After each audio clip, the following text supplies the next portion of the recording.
What's going on, everybody? This is Gabe Fowler here with Fit by Fowler Personal Training.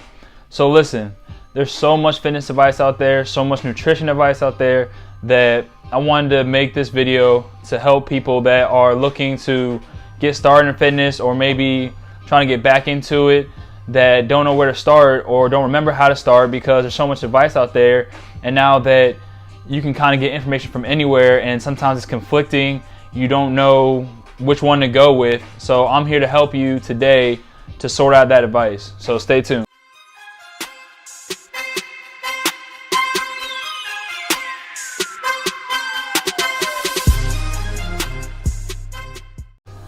Alright, so what's going on? So I wanted to make this video to help you sort through any advice that you see to make the proper decision that you need to make in order to pick what works well for you. Let me just start off first with nutrition.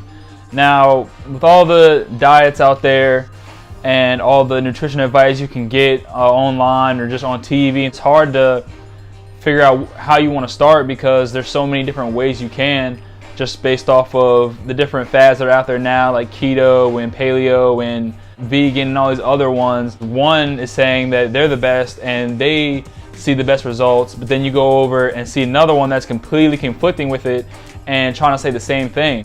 I think the best way to handle it is when you first look at a diet, think to yourself, can you do it for a long period of time? Not just doing it for the 30-day challenge that they have you doing. I'm talking about for 4, 5, 6 years, basically for the rest of your life, because if you get those results, you're gonna have to keep doing it to maintain those results. And I think that's where people get confused. They kind of see the flashy 30 days and think, okay, I'm gonna do it for 30 days and then I'm gonna keep those results. But really, you have to keep doing it for the rest of your life. So if you're already looking at it when you first see the diet and you're like, man, I can't do that, then don't force yourself to do it. You shouldn't have to be struggling with the fact that, oh man, I'm on this diet now and I hate it, it sucks, but I just gotta do it. It's like, no, you should enjoy the food you're eating. You should enjoy how you're living while you're eating those foods.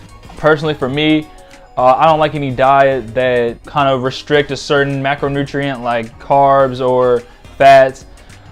I typically don't like, I just like a well-balanced diet. I don't really have a strict diet group that I associate with. I kind of just go with the balanced diet and it's working for me. It's fine with me because I get to eat everything. I just make a balanced habit of eating proper foods and then of course mixing it in with whatever I wanted to eat, and that works for me. That's what a lot of these diet communities are basically going to tell you is, well, it's the best because it works for me. And well, it's like, okay, well, what works for you doesn't work well for me.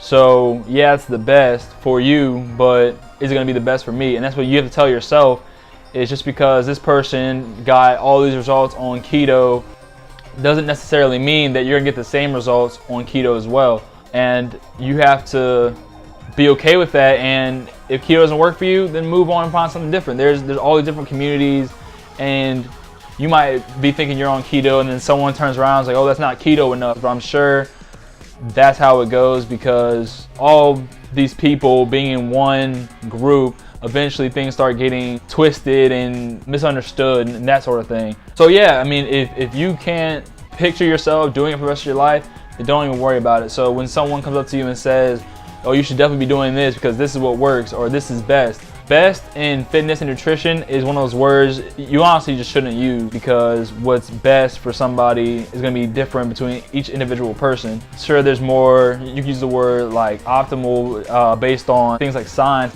With nutrition, things can get really complicated and more complicated than it needs to be.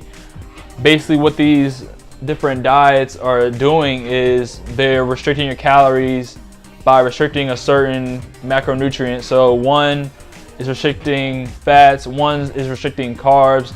It's so that you're not eating as many calories as you would. That's why carbs get such a bad rap, is because with carbs, it's so easy to eat a bunch of carbs. You think potatoes, things like that, it's so easy to eat those simple carbs that you never feel full until you've eaten a whole bunch and you've eaten more calories than you let out. So it's just reasons like that all these diet communities are doing the same thing. Basically just give it a name, throw out some benefits to it, and decide what you want to take out of it, and it becomes a diet and a fad and this big news coverage and all other stuff on it.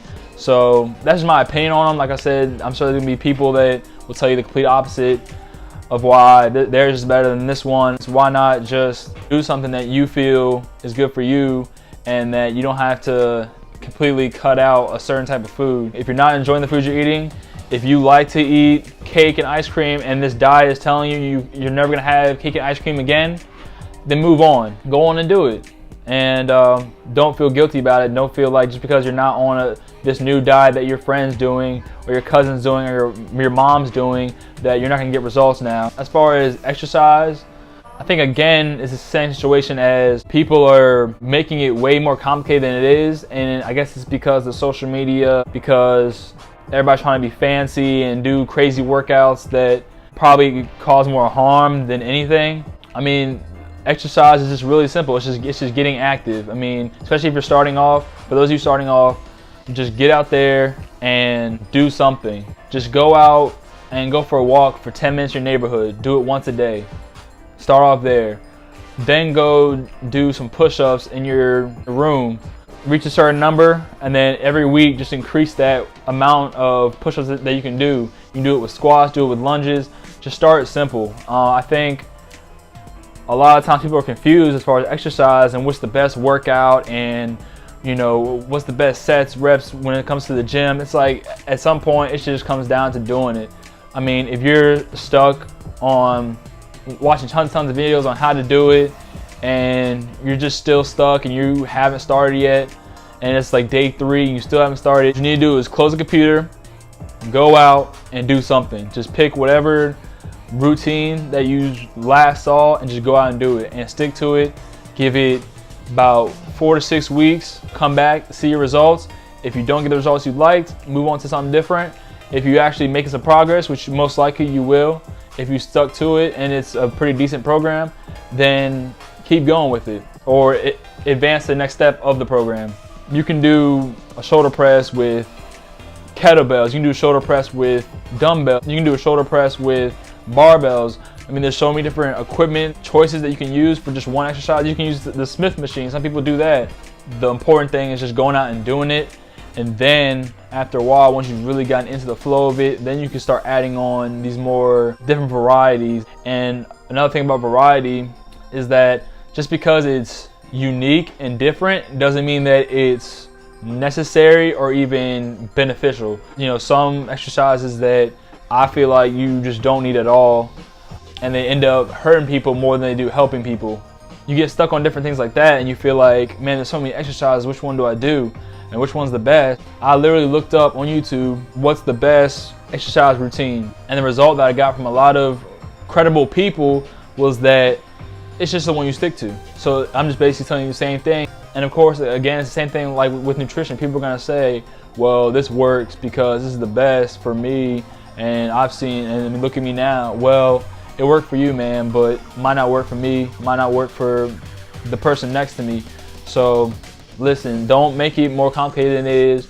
Start slow and just understand that it just takes time. If you're telling yourself you gotta lose weight by tomorrow, by the next week, then you're already setting yourself up. So you might as well just go ahead and take your time with it, especially if you're not competing for anything.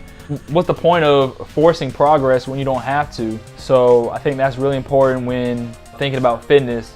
Overall, when you're thinking about diet and fitness advice and what exercise to do, what diet plan to follow, what meal plan to start with, it's all about choosing what you feel like you can be comfortable with doing. And if it's outside of that, get rid of it. There's a point, of course, when you want to push yourself and you want to challenge yourself, but starting off, you don't have to do that right away. And I'll admit that, that's where I got caught up for a while. Yeah, so listen, nobody's opinion but yours matters when it comes to your health. Don't let all these different voices get into your head and tell you different that, oh, well, you're not doing the best program. My program, I'm telling you, is the best. So anyway, I hope you like this video. Please comment, let me know what you think. I want to thank you all for watching and see you next time.